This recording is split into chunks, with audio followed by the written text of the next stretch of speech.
Direto para a informação, atenção, hein? Calma em cima, isso. Me escute, antes de qualquer coisa. O ex-presidente Jair Messias Bolsonaro foi alvo de mais uma operação da Polícia Federal hoje pela manhã lá em Brasília. O ministro Alexandre de Moraes, do Supremo Tribunal Federal, determinou que ele passe a partir de agora a usar tornozeleira eletrônica. São as imagens aí de hoje pela manhã, todas as atenções voltadas na manhã desta sexta-feira para a capital federal. E aí aquelas discussões, né, terríveis, aquela questão tem que usar, não tem que usar, isso é humilhação, não é humilhação, né? Vai ser preso, não vai ser preso? Ele tem o áudio aí, não? Tem o áudio do ex-presidente Bolsonaro? Ele concedeu, aí está o ministro Alexandre de Moraes, ele concedeu uma entrevista coletiva logo após sair lá da secretaria, é como se fosse a nossa SUSEP lá de Brasília, Secretaria de Assuntos Penitenciários do Distrito Federal.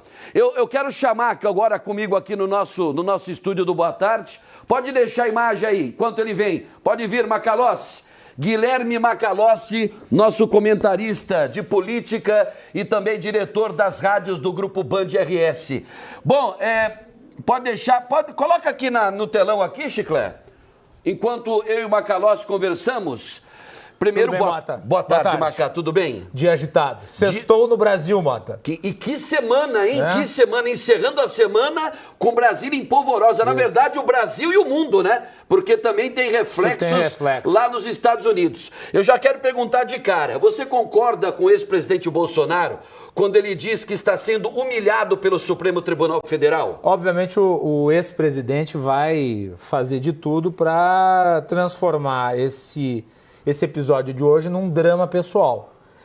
Falar que ele foi humilhado, e sim, obviamente é constrangedor você, ainda mais sendo ex-presidente da República, andar por aí com uma tornozeleira eletrônica. É o primeiro na história do país, né? Ele que foi hoje, né, instado a comparecer à sede da Polícia Federal para então fazer a instalação desse dispositivo para o cumprimento das medidas cautelares.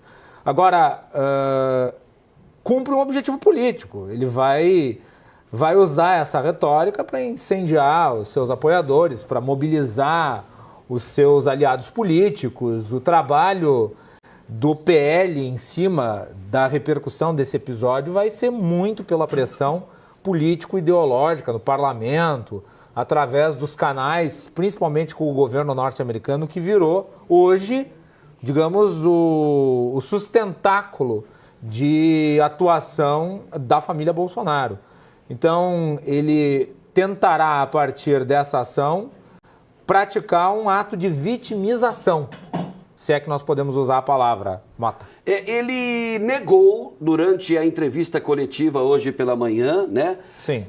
Negou que tinha planejado ou que estaria planejando uma fuga, seja fuga do país ou então asilo na Embaixada dos Estados Unidos ou também até na Embaixada da Argentina. Sim. O que você comenta sobre isso? Não está presente na decisão do ministro Alexandre de Moraes. Você leu a decisão da íntegra, né? Eu né? acabei de ler a decisão antes de entrar no ar aqui no programa. Não há nada na decisão do Alexandre de Moraes que se remeta, né? que faça citação à possibilidade de fuga.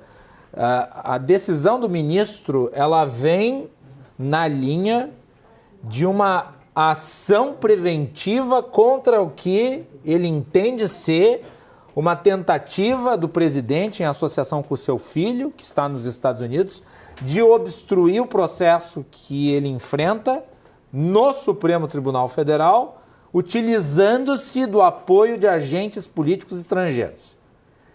Eu até hoje de manhã, durante o Jornal Urgente, cheguei a mencionar que, de certa forma, o Supremo agia antecipadamente nessa situação, ao contrário do que aconteceu com a Carla Zambelli, que já tinha sido condenada no Supremo e acabou saindo do país. Foi para a Itália. Foi para a Itália. E hoje, obviamente, os meios de extraditá-la são limitados, ainda que o Brasil tenha acordo de extradição com a Itália. Mas ela consta na lista da Interpol. Mas não me parece, sim, ela consta, mas mesmo constando, você precisa de um pedido de extradição autorizado. Neste caso aqui, não há na decisão referência à possibilidade do ex-presidente deixar o país. Lembrando que o presidente Bolsonaro tem hoje o seu passaporte apreendido. Ele não usa o passaporte. Esse passaporte está sob o poder da justiça. Bom, ele citou também a questão do Eduardo, né? O filho dele está em território norte-americano, está lá nos Estados Unidos, e disse que se o Eduardo estivesse no Brasil, hoje ele estaria preso. Bem provavelmente.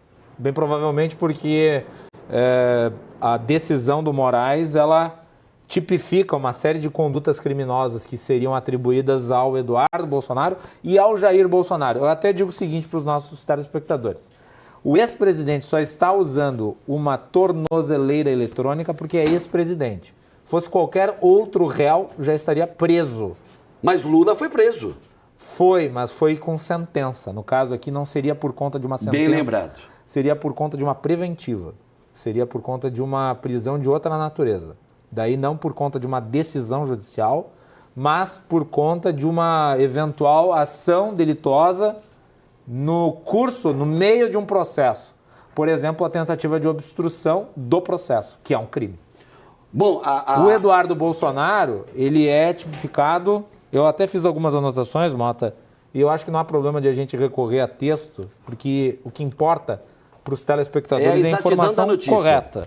Eu tomei nota sobre a decisão e isso foi motivado por uma investigação feita pela Polícia Federal. Não foi o Alexandre de Moraes que acordou nessa sexta-feira e decidiu, vou hoje botar uma tornozeleira no Bolsonaro. Não. Havia uma investigação em curso da parte da Polícia Federal, isso foi encaminhado para a Procuradoria-Geral da República, a Procuradoria-Geral da República fez o requerimento junto ao ministro e daí o ministro, que é o relator da ação, decidiu.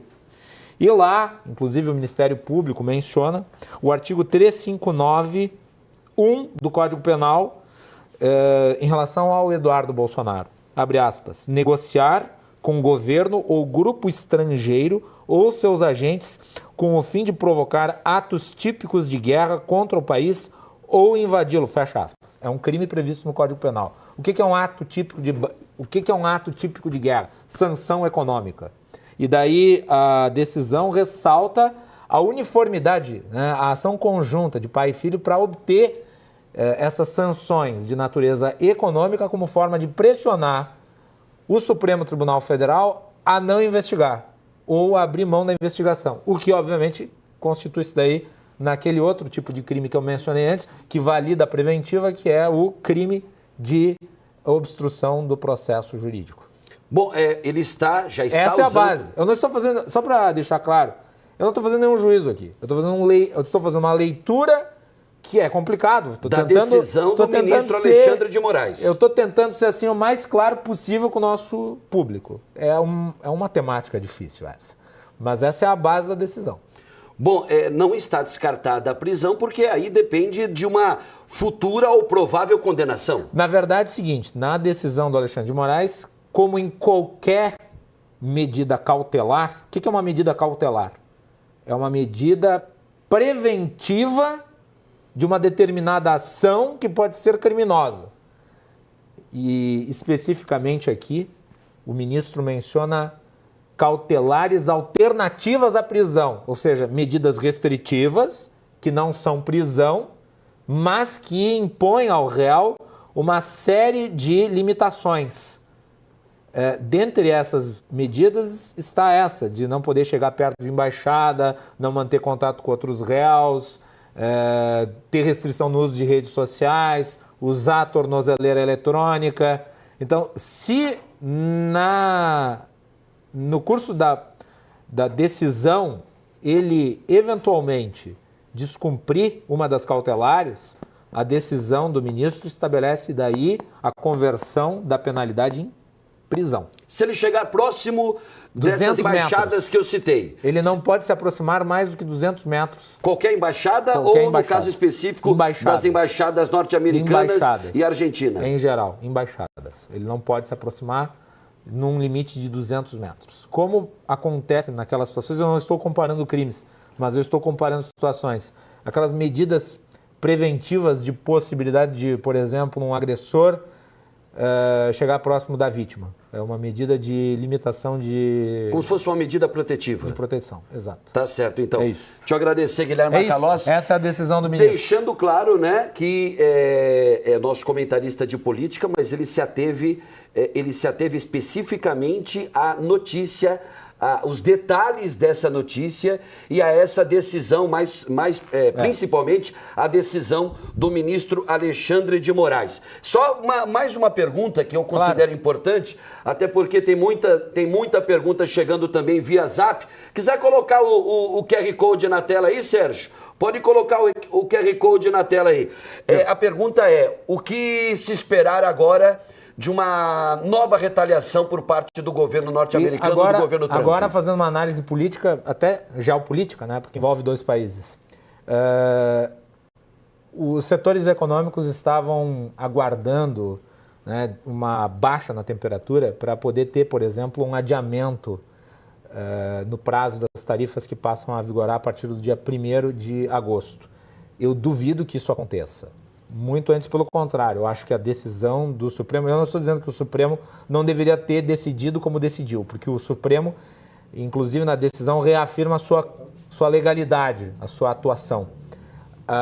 Mas, obviamente, isso vai ter uma repercussão internacional. Até o Eduardo Bolsonaro nos Estados Unidos estava transcrevendo a decisão em inglês e mandando ela para agentes políticos com quem ele tem contato, exatamente como meio disso chegar à Casa Branca e talvez levar uma reação geopolítica do presidente Donald Trump.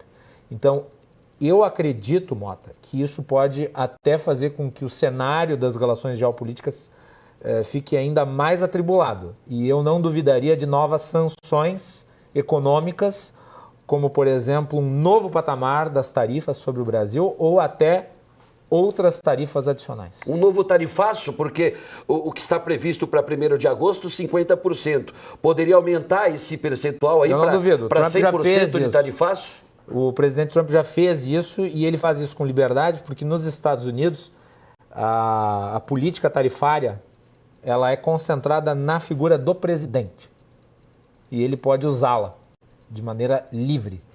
Então é um instrumento político muito poderoso. Ele pode dar um canetaço ainda hoje, inclusive. Pode, e pode estabelecer sanções, inclusive pessoais, contra o ministro Alexandre de Moraes. Até teve uma postagem do Eduardo Bolsonaro, conversando com um assessor jurídico do Donald Trump, em que ele falava que essas medidas restritivas contra o Bolsonaro não são tão responsabilidade direta do Lula. Eu estou aqui falando em termos de narrativa política, mas sim do Alexandre de Moraes. Por quê? Porque me parece que o efeito das tarifas nos setores produtivos gerou um descontentamento destes em relação à família Bolsonaro. E o que os bolsonaristas desejam, na verdade, são medidas contra o Alexandre de Moraes.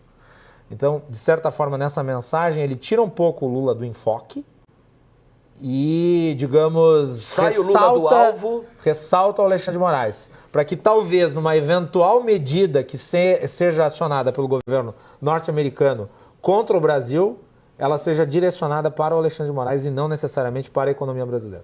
Mas vamos aguardar os próximos acontecimentos, porque ninguém imaginava acordar nessa sexta-feira, né, aniversário do senhor Luiz Eduardo Rezende, e se deparar com uma situação tão dramática do ponto de vista jurídico e geopolítico.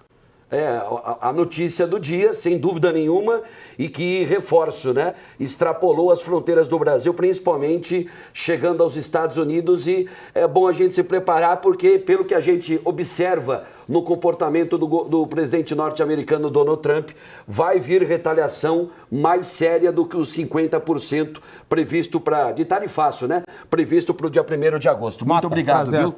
Tá? Muito obrigado. Você está na Rádio Bandeirantes, que horas? 15h30 no Tempo Real com Osíris Marins, 94.9, e às 17 horas, análise completa com todos os detalhes da decisão no Bandeirantes Acontece, 94.9. Sintonize lá e fique conosco. Depois do Mota, vai para a Rádio Bandeirantes acompanhar a continuidade da nossa cobertura. É isso aí. Obrigado. Obrigado, Mota. Sérgio, já tem aí mensagem chegando ou não?